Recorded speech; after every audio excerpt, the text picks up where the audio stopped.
For Tom Seaver, the opening day starter against Steve Carlton, it's guarded optimism. It's a game where young players can be nervous and make silly mistakes, but I think once we get into the game, everything will be all right. And tomorrow, today's empty seats will be filled. Better than 40,000 will be at Shea as the Mets try to make it 9 straight wins on opening day. That would set a National League record. Weird stat for a team that has not exactly thrived these past couple of years. Tomorrow night, NHL play.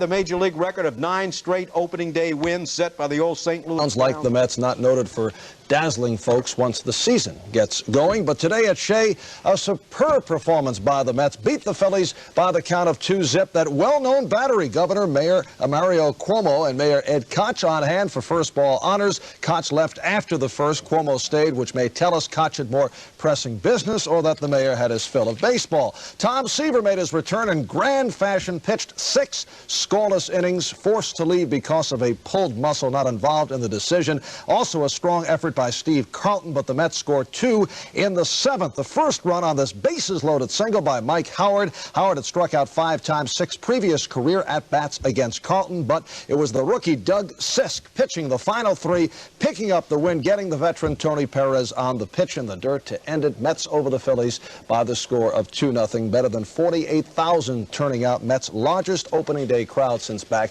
in 1968. I'll be back with the complete sports rundown, including interviews with By the looks of things, you'd swear it was the World Series and not opening day at Shea. The place was packed to the rafters. Meanwhile, outside fans were fighting to get the last few tickets on sale, while others reached new heights just to see their Mets and Tom Terrific. Opening day is an unofficial, undeclared national holiday. That's right. That's why all these people have the day off from work and school. Or do they? You took the day off from work? Definitely. Been a Met fan all my life. What's your boss going to say? He was happy I came instead of him. He couldn't get it off. You didn't play hooky from work today, did you? I own the business, so I can take off. How about your son? School? No. Who's minding the store? My secretary. They say you gotta believe that Mets magic will return this year. The dog days are over when fans had to hide their faces in shame. You don't have to be ashamed any longer. This is going to be the year that the Mets are going to do it. Forget that last year's Mets were cellar dwellers in their division. Yes, it's only on opening day when the fans are willing to forgive and forget and root their undefeated team onto victory. So they're going to win the pennant. It's fantastic. They're going all the way. What's your prediction this year? Seaver's going to win. They're going to win. They have to win. We hope everybody has a good time, and we're going to win the pennant. And in the end, they did it. A big win. But are the Mets for real? Can they win the rest of the year? Perhaps with a little faith and hope. Is this the opening day prayer for a pennant? Tony Pagnotti, News 4, New York. Well, the Mets. Roger, I've had so much fun out here today, I hate to go home. Most of the other 51,000 who were here have gone home. The noise you hear in the background, the Mets maintenance crew cleaning up. And for the record, the Mets cleaned up this afternoon. They tied a Major League record by winning their 9th straight opening day victory, 2-0 over the Philadelphia Phillies. It was Tom Seaver against Steve Carlton. They did not disappoint this crowd as they matched each other with goose eggs for 6 innings. Let's pick it up in the 6th inning. Tom Seaver on the mound going against Pete Rose. What a matchup between future Hall of Famers. The first time they faced each other this afternoon, Seaver struck him out. He strikes out Pete again for the 2nd time. With the fans yelling, "Let's go Mets, let's go Mets." Mets come up with a 7th inning rally following a Kingman single. George Foster singles. That puts runners at 1st and 2nd. Nobody out. To the plate will come Hubie Brooks. If you want to see a perfect blackboard bunt right down the 3rd base line, could not have been diagrammed any better. The base is loaded. Nobody outs. Mike Howard to the plate, infield drawn in, base hit, 1 run scores. Brian Giles added a sacrifice fly to make it 2-0. And then Sisk came in with the save, got Tony Perez. The Mets defeat the Phillies 2-0. And so the Mets are in first place. But the big story here today, the return of Tom Seaver. He pitched 6 innings. He did not allow a run, gave up only 3 hits, struck out 5, walked only 1, but he was not involved in the decision. He left after the 6th inning. So I asked him on Eyewitness News at 5, Tom, did you leave because of physical problems? Now, I've had some problems in my left thigh coming out of spring training, and I felt a little bit of tightness and stiffness in my left thigh in that inning when I was pitching to Steve Carlton. And I felt there was no reason, since I was leading off the top of the bottom of the 6th inning.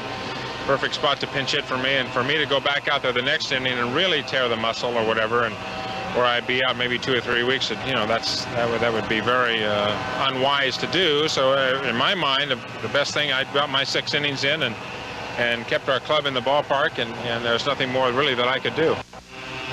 Elsewhere in Major League Baseball, let's check our 1,800 at Shea, and the Mets beat the Phillies 2-0. Seaver went 6 innings, 3 hits, no runs, struck out 5, walked 1, left the game with his injured left thigh. And then the rookie Doug Sisk, here's a guy that skipped AAA ball, came in 3 innings, 2 hits, no runs, and got the win since Seaver left with the game scoreless. And that's 9 straight opening day wins for the Mets, ties the Major League record set by the old St. Louis Browns from 1937 to 45. All right, let's go to the videotape. No score. Bottom of the 7th, bases loaded, no out.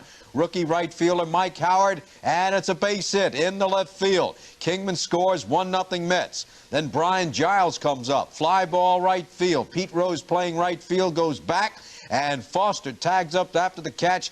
2-0 Mets at that point. Now, top of the 9th, 2 on, 1 out. Sisk first got Schmidt on a fly ball, then 2 strikes to Perez, struck him out. The ball game's over. Sisk wins it. The Mets now 32-27 lifetime against Steve Carlton. How do you figure that out? Now, after the game, Cliff Gelb first talked to Mike Howard, who got that base hit, but had struck out in 5 of his previous 6 times at bat facing Carlton before getting the base hit. He said he got me the first at bat, which is, I'm glad he did. Not really, but I'm glad he did because he got it out of my system. And he got me the 2nd time, and the 3rd time I felt comfortable, and I felt confident that I was going to get him. And he threw a good pitch that I can hit, and I hit it. As far as Seaver's injury goes, which does not appear to be serious, Cliff Gelb then asked Seaver about his thigh. The 6th inning, and I felt it, and instead of going back out there in the 7th and possibly really causing a larger injury than we would like to have, it was a good time for me to get out. I mean, you can't really expect to come to opening day and pitch more than 7 innings anyway. I can't realistically do that. All right, they'll play again Thursday afternoon. Elsewhere, come on, man, you got better aim than that. Here they come.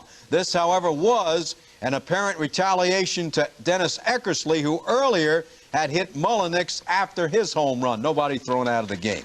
Thank you. Thanks, John. Okay, yes, but first to baseball, and for the moment, the Mets in the upper echelon of the National League East. A very successful opening day at Shea. Mets over the Phils 2-0. That makes it 9 straight wins on opening day. That ties the Major League record held by, yes, the St. Louis Browns. Could be a message there somewhere for the Mets. A masterful return to Shea for 38-year-old Tom Seaver. Pitched the first 6, allowed no runs, 3 hits, struck out 5. But was forced to leave after 6 when his left thigh muscle tightened up, and the crowd responded to Seaver throughout the game. Steve Carlton was sharp, catching Mets with bats on the shoulder. 9 strikeouts for Carlton, got Dave Kingman 3 times, but the Mets got to Carlton in the 7th. Right here, a key hit, bunt single by Hubie Brooks, and this loaded the bases. Don Gould talked about it with Hubie. It's a situation called for a sacrifice bunt. I just happened to be sacrificed, and the ball rolled really good for me. And it led to the game-winning hit, bases loaded single here by Mike Howard, a man who's had problems with Carlton in the past, but Howard came up with the key hit. It was a thrill. I mean, they were out there to see number 41, Seavers, and I contributed a little bit to the team to winning, and it felt real good.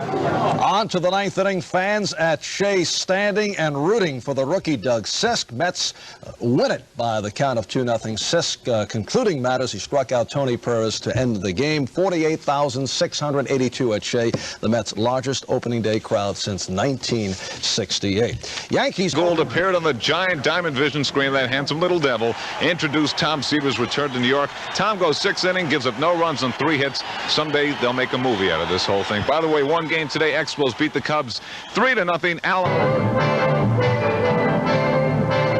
The rest of the day in sports. Dennis Cunningham rounds up some unusual suspects. This afternoon saw a pretty good ball game. Mets beat the Phillies 6-2.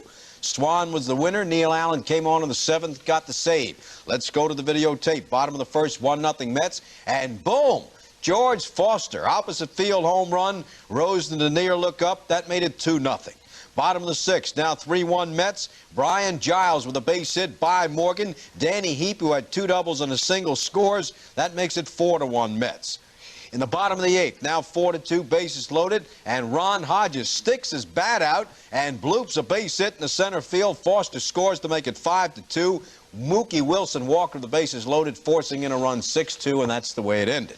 Former Royal and Reds outfielder, first baseman Clint Hurdle. Remember, Hurdle came up with the Royals, was a #1 draft choice in '75. Big year was '78, hit .294, 10 homers, and knocked in 60 runs. In Seattle, but at least as far as the Philadelphia Phillies are concerned, they have a good chance. Today, the Mets made it 2 in a row. Good pitching, a good performance by the man they needed to do well, and that is Craig Swan. Great hitting by George Foster. That's his first home run of the year in the first off of John Denny. Danny Heap added 3 big hits. This double with the Mets leading 3-1 in the 6th inning. He stretched 2 of them on left fielders and right fielders. And Brian Giles then stroked an RBI single to right field, gave the Mets a 4-1 advantage. When Swan ran into trouble in the 7th, Neil Allen saved it for it. The Mets remain on top of the National League East. They beat the Phillies 6-2. Now let's see if bright spot for the Mets. Outstanding defensive play here by George Foster out in left center, but that was about it. Not much offense by the Mets as the world champs won their first game. The Mets lose their first, now 2-1. And so much for 162 in a row. Mets dropped to the 500 mark. They are now 2-2. 11 innings. Phillies beat the Mets 4-3. The Philly home opener. And then it was Diaz delivering a first inning bases loaded single. This gave the Phils a 2-1 lead. Matthews and Morgan come around to score. 2 excellent defensive plays in the second. The hard shot by Brian Giles. Pete Rose, nice play to his left. Now to the 3rd inning. Von Hayes with this line driver. Watch George Foster shoestring catch to save a run. Another solid effort for Tom Seaver. Settled out after the first inning, but again, no decision. He pitched to the 7th. The Mets taking a 3-2 lead in the 5th as George Foster came through with this RBI single. The inning set up by a triple by Seaver. However, the Phils tied it on a sacrifice fly, and with Neil Allen in relief in the 11th, one-time Yankee Larry Milbourne game-winning hit with 2 out. Mike Schmidt coming around to score. Phillies evening their record at 3 up and 3 down. The other